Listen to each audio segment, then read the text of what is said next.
Shalom, shalom, family, and welcome back. This is Brother Maurice.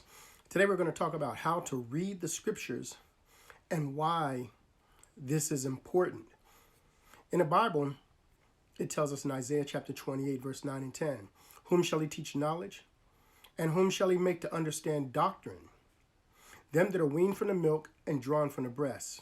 For precept must be upon precept, precept upon precept, line upon line, line upon line, here a little, and there a little. So the Father's telling us how to read these scriptures. The days are gone where someone can get up now in front of you, give you one or two verses, and make a whole sermon about it. Because you must put line upon line, precept upon precept. You've heard me read from the sealed portion. And in chapter 27, verse 88, it says, for he shall give unto the faithful, line upon line, precept upon precept.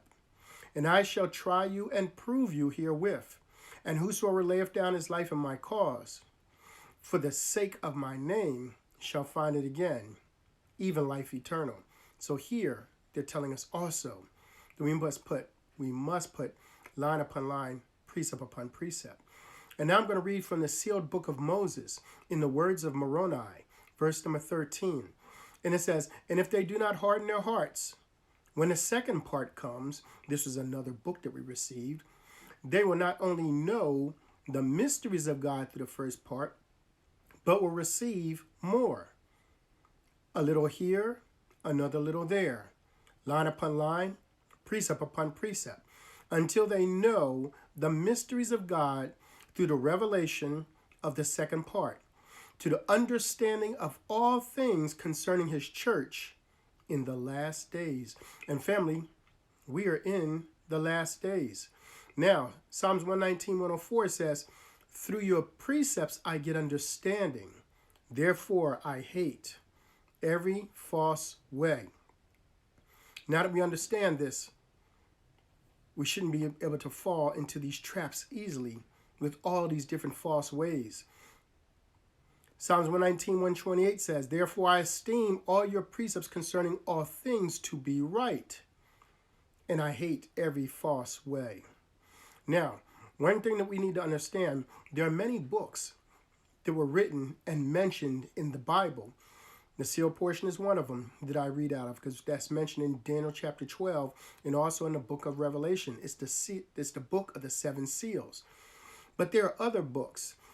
There's one that I want to bring attention to is the book of remembrance that's mentioned in Malachi chapter 16, because there are many books that were written for remembrance. One is the book of remembrance of Enoch. Another is the book of remembrance of ancient grandmothers. Another is the book of remembrance of the first and second book of remembrance of Aki. Another is the book of remembrance of Moses, and then the book of remembrance of Melchizedek. Now, my wife and I, we were reading these books before we even received the greatest book, which is the sealed portion. But one thing that we understood when we read this book was the love of the Father, the character of the Father. And through these books, we were able to see and understand that there were a lot of things that are given to us in these scriptures that are not true. And so it's important, because even though you put line upon line, precept upon precept, Satan knows how we're supposed to read the Bible. And so you can put line upon line, precept upon precept, and still end up with a false way. And what is the false way I'm talking about? Right now in the Bible can be used for wickedness or righteousness because of the way that is written. When we believe that we can do different things to people, when we then turn around and read the fullness of the gospel and find out the true way we're supposed to keep people, we can see how the Bible can be used. We can see in the Old Testament how people prayed curses on people. And guess what? People think that that's okay because they believe that the Father, he put curses on us. But the Father never put curses on us. What the Father did was he prophesied the things that were going to happen to us if we did not keep his commandments. And this we can find in what's known as the Book of Remembrance of Melchizedek, in what's known as Little Book Chapter 1, verse 114 and 115. And it says, And when the proclamation sounded, so the Father, he proclaimed things to us. He prophesied things to us. The prophecies of my Father were poured out. And his thoughts in his meditations have brought about the knowledge of the consequences of the sins of the wicked of all the nations. Did you hear that? He prophesied what was going to take place if we did not obey him, because we would be turned over to the wicked. And verse 115 says, and the wicked will view these consequences as curses, even though they chose to have them. And they will blaspheme God and attribute what happens to them to be the anger and vengeance of God. And they have filled the earth with lies. Did you hear that? So now, these lies are all over the place. But people will say, well, the Father's not angry. Why did he have people do different things? Why did he have them go out and destroy different people? Father never had any killings or anything that took place. He never allowed this. And when you read in the sealed portion, chapter 54, verse number 9, it says, for the Lord never gave a commandment to his children that they should kill one another, not for any crime or sin that they might commit among them, and that forgiveness should be given to those who would repent, except it be those who murder another. But even these should not be killed, but taught the gospel while they are in prison, to prepare them for the spirit world when they should die. We are all the Father's children. Do you think he really wants us down here killing each other? People think that when Christ comes, that's what he's going to do also. So in order to really understand these scriptures and truly put line upon line, precept upon precept, it is important that we understand the character of the Father. The Father never had us killing people. Never. He never ordained any such thing. And when Christ returns, he is not going to be killing people either. Listen to this.